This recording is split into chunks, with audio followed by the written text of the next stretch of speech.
country are utterly livid at the Trump administration for an frankly inscrutable, utterly outrageous bailout that it made to Argentina last week.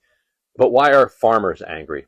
So here's why. Because of Trump's trade war with China, China has bought zero soybeans from American farmers this year. China eats about 2/3 of all the soybeans around the world. Last year, China, I think, accounted for about 52% of soybean purchases.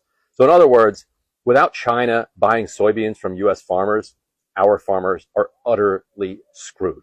Now, the only other real alternatives for China are, one, to grow them in China, and they're trying to do that long term, but really to purchase them from Brazil and also Argentina.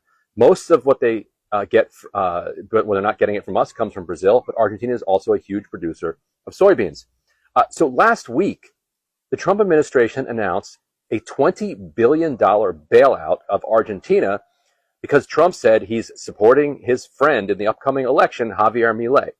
Javier Milei, you might remember, this is Elon Musk's buddy who did like a Doge-type move on Argentina, and he drove the Argentinian economy into the ground, now needs a massive bailout. So Trump is offering this $20 billion lifeline.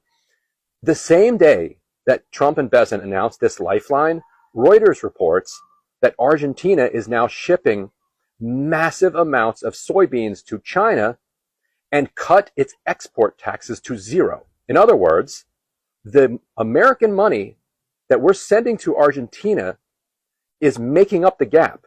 So Argentina now doesn't have to charge these export fees on its soybeans, so China gets a huge discount. So China is out there scrambling, trying to find soybeans to feed its population without buying American soybeans because they're in a trade war that we started with them.